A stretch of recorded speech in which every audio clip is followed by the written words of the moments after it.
Hello students, today we are going to learn lesson number 5, Women Change the World part 2. Students, I want to tell you that lesson number 1 and 2 of first term we have completed. Okay, and lesson number 3, how a state government works, and lesson number 4, growing up as boys and girls will not come in your examination. Okay, so let's start lesson number 5, Women Change the World part 2. In previous period we learned who does what work. Okay, so in the olden times women were not allowed to go out to work. Education was given only to the chosen few. But times have changed. Women are now rubbing shoulders with men in all fields of life, through though their presence may be rather insignificant. One sees women in politics, business, education, and even in the army. You can look in the chart, okay, on your screen. तो students हमने पढ़ा था कि कौन क्या काम करता है। तो ओल्डन टाइम्स में क्या होता था कि वुमेन को अलाउ नहीं था बाहर जाकर काम करने के लिए, और एजुकेशन जो था वो बस कुछ जो वुमेन थी उनको ही मिलता था। लेकिन टाइम जैसे जैसे चेंज हुआ, वुमेन जो है वो मेन के साथ में कंधे से कंधा मिलाकर हर फील्ड में जो है प्रगति करने लगी। और अभी हम देखते हैं कि जैसे कि पॉलिटिक्स हो या बिजनेस हो, एजुकेशन हो, इवन इन आर्मी में भी आप वुमेन को देख सकते हो, है ना।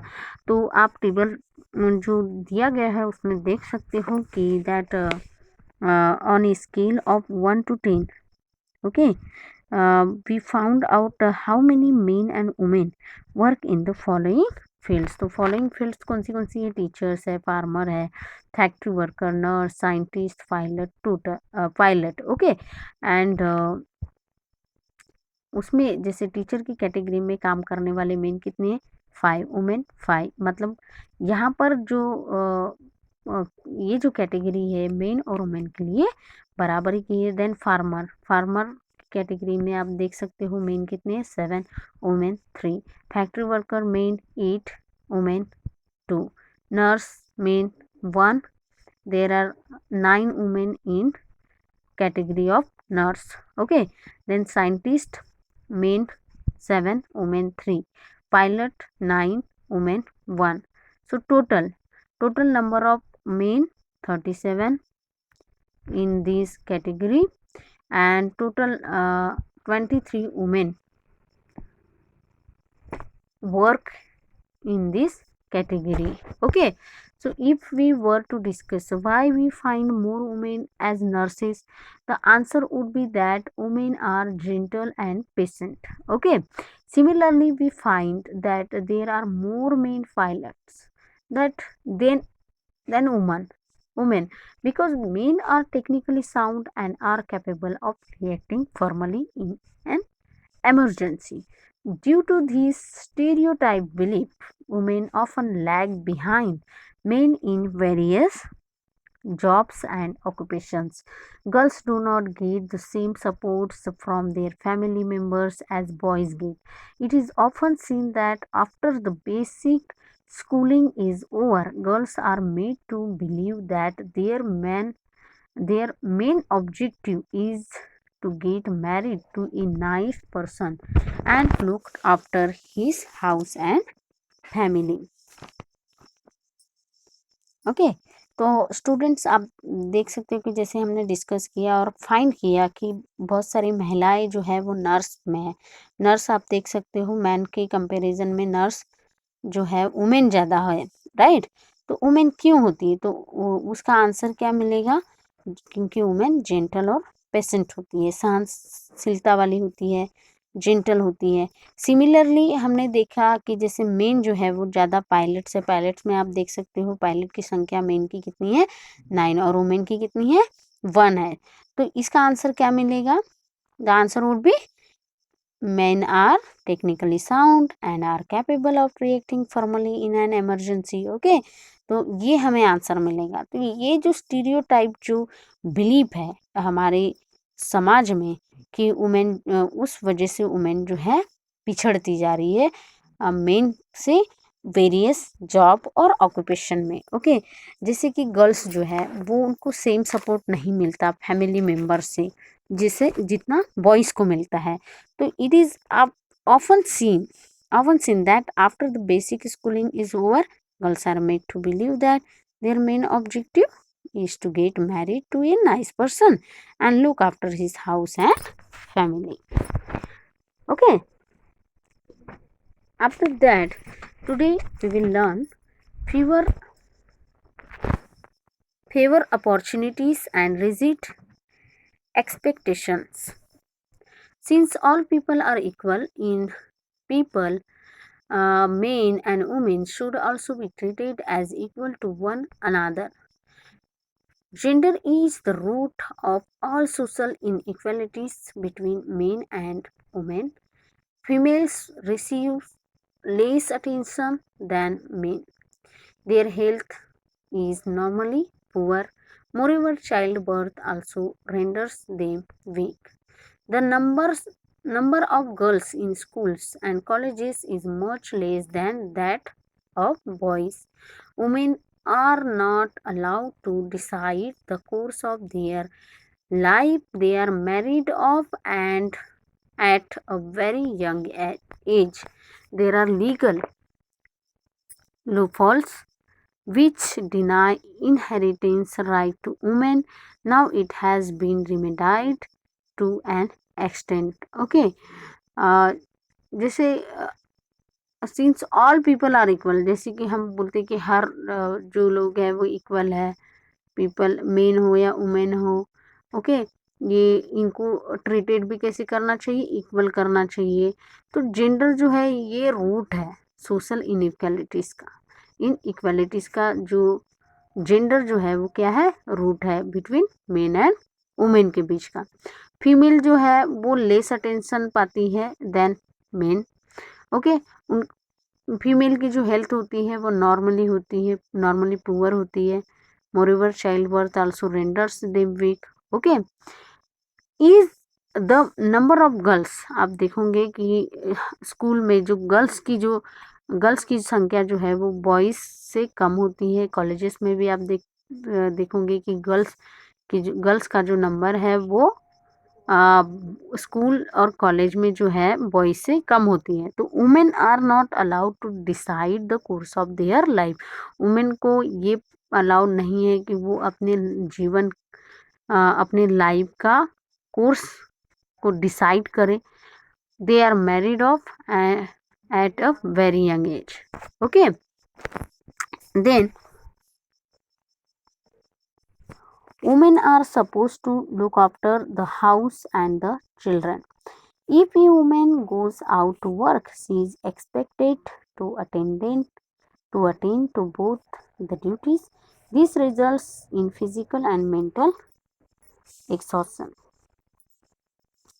ओके, वुमेन जो है समझो कि अगर वो घर भी देख रही है, बच्चों को भी देख रही है, वुमेन जो है अगर वुमेन जो है बाहर भी काम कर रही है तो उससे दो तरीके से जो है एक्सपेक्टेशन रखी जाती है कि वो बाहर भी काम करे और घर की भी ड्यूटी करे।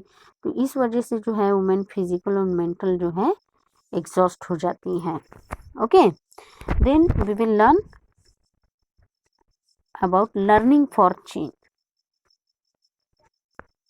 Schooling is the most important aspect for growing children. It is considered normal for all children to attend school, no matter whether a boy or a girl, rich or poor. In olden times, girls were not allowed to go to school.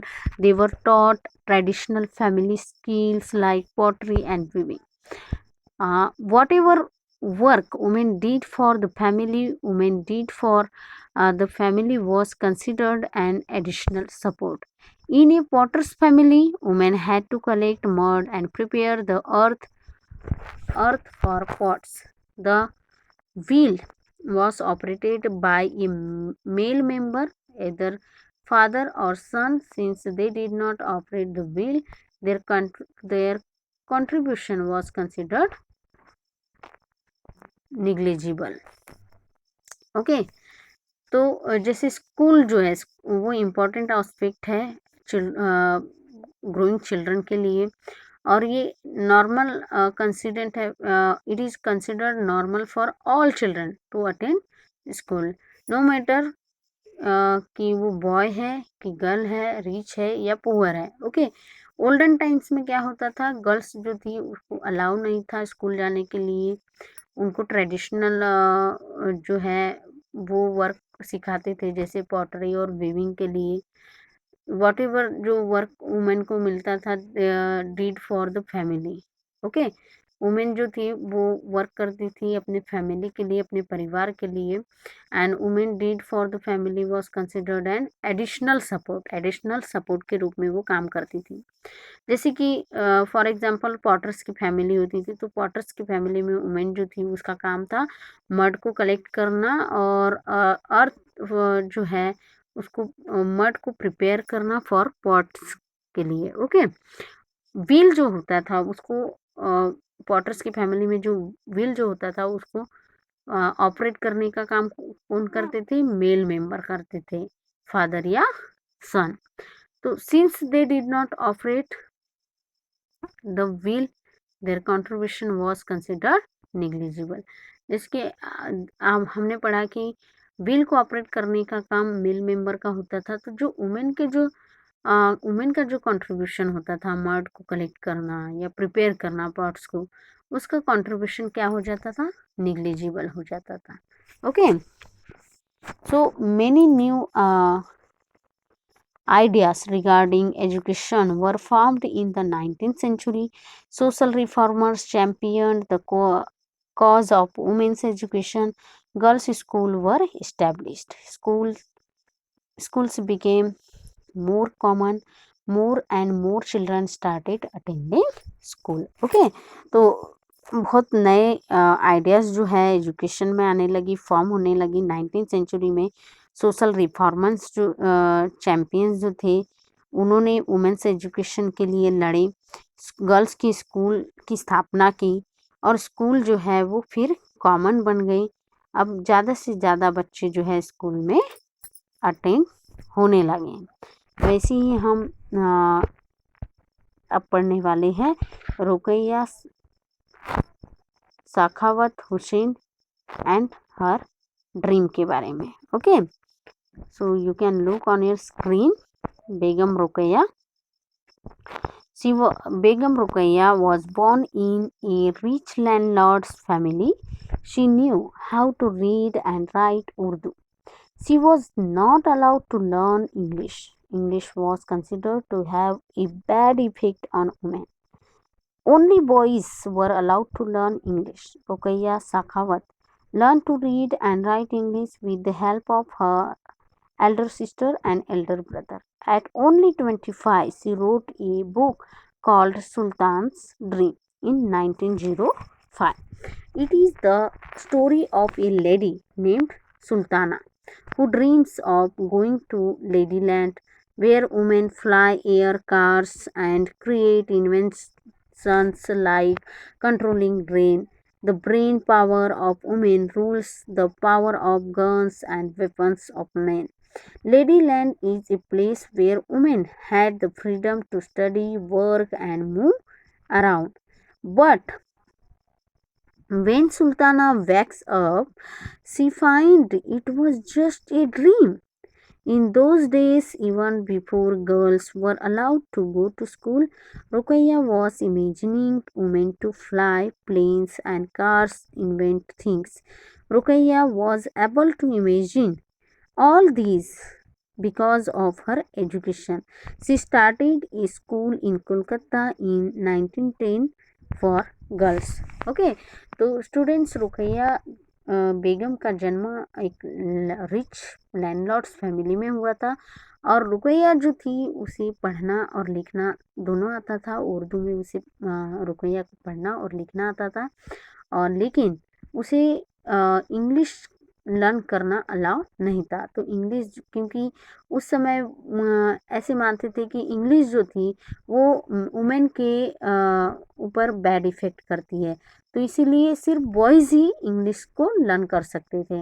Ruqaiya साखावत को English वो learn English read करना आती थी, right करना आती थी, क्योंकि English read और राइट करने वो किससे सीखी? अपने एल्डर सिस्टर से और एल्डर ब्रदर से सीखी। जब वो 25 साल की हुई तब रुकैया ने एक बुक लिखी थी जिसका नाम था सुल्तानास ड्रीम। इस ये बुक जो थी उन्होंने 1905 में लिखी थी। और ये जो बुक है इसमें स्टोरी है एक लेडी की जिसका नाम था सुल्ताना, जिसका ड्रीम्स था कि वो लेडी लैंड में गई है जहाँ पर वुमेन जो है फ्लाई कर रही है एयर कार्स में और इन्वेंशन क्रिएट कर रही है, रेन को कंट्रोल कर रही है, ब्रेन पावर जो वुमेन का जो था वो रूल्स कर रही है, पावर ऑफ गन्स और वेपन्स में जो मेन की थी। ओके, लैंडलेड लेडी लैंड जो था वो प्लेस था जहाँ पर वुमेन जो है, बहुत सारी वुमेन जो है उन्हें फ्रीडम था किस चीज़ के लिए? स्टडी के लिए, काम करने के लिए, आस पास घूमने के लिए, मूव अराउंड। ओके, पर जब इस सुल्ताना जब उठती है तो वो देखती है कि ये तो सिर्फ ड्रीम था। क्या था?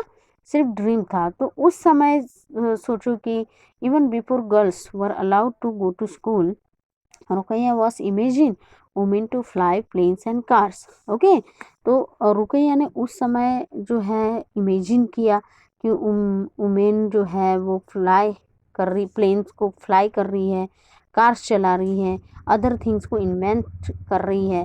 तो ये सब सोचने का, वो सोचने की एबिलिटी जो है रुकैया को किसके through milli?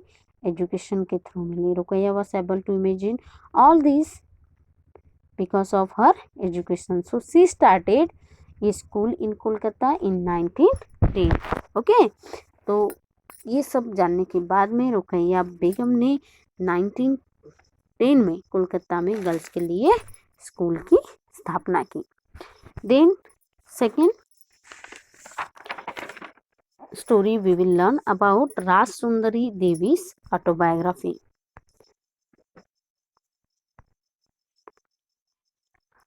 There is another example of woman power in the old days. This is the story of a woman named Raj Sundari Devi who was born in the year 1800. She wrote her autobiography when she was 60 years old, known to be the first autobiography written by an Indian woman. In her autobiography, she wrote that her work started at dawn and continued till midnight. She had no rest during the day. She was only 14 years old.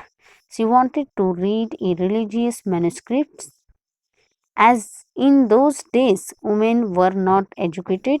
At that time, it was believed that if a woman learned to read and write, she would bring bad luck to her husband.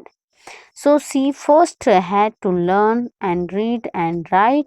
She matched the alphabet to those of the page of Chaitanya Bhagavat, and after much efforts, trial and error, she learned to read secretly.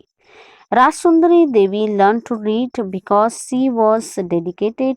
It was her determination that helped her read. With her autobiography called Amar Jivan means Amar Amar Jiban means my life, she gave an opportunity to the whole world to know about lives of women in those days. She wrote about her experiences.